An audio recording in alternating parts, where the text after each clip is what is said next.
In our Earth Matters series today, as the Amazon rainforest continues to burn and the Brazilian government faces worldwide scrutiny for emboldening loggers and ranchers to set those fires to clear the land, President Trump and Republican lawmakers want to tear down parts of what is known as America's Amazon, the Tongass forest. It's the nation's largest national forest and covers most of southeast Alaska, 17 million acres. And as CNN's Bill Weir now reports, even some of the people who could profit from Tongass resources oppose President Trump on this.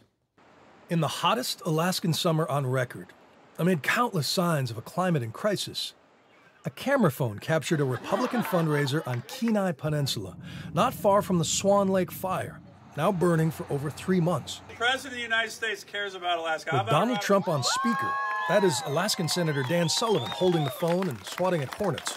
Mississippi Senator Roger Wicker nods and smiles as the president promises to help them drill for oil in the Arctic National Wildlife Refuge up north and build a road through protected habitat in the south. King Cove Road, yes, sir. And then Governor Mike Dunleavy enters the picture.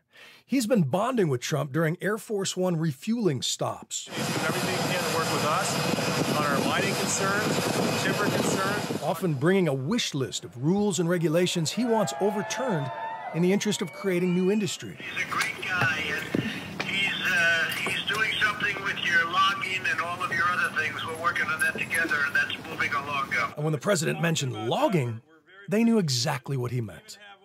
Republicans want to put new roads into the old growth of Tongass National Forest, the crown jewel of the national forest system.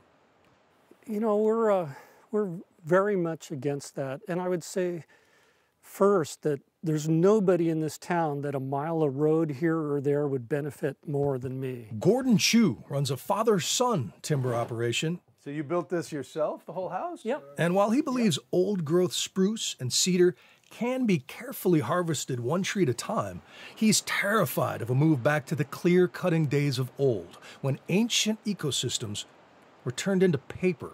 We're not going to be grinding up trees for paper anymore. That's not in my watch.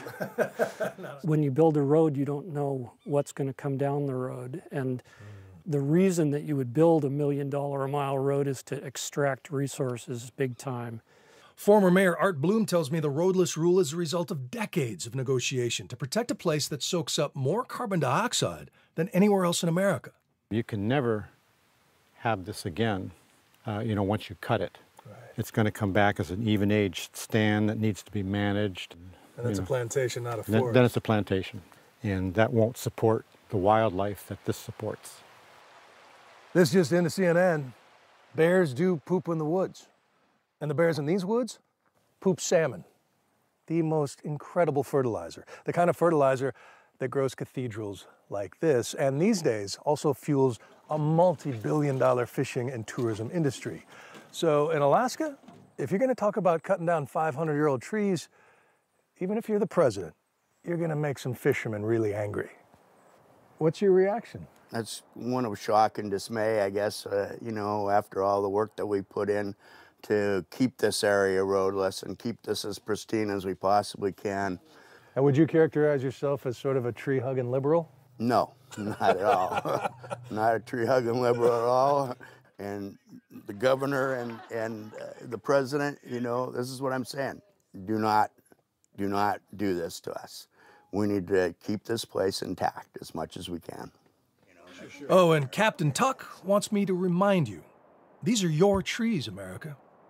And any new roads would be built with your tax dollars. Bill Weir, Tenakee Springs, Alaska.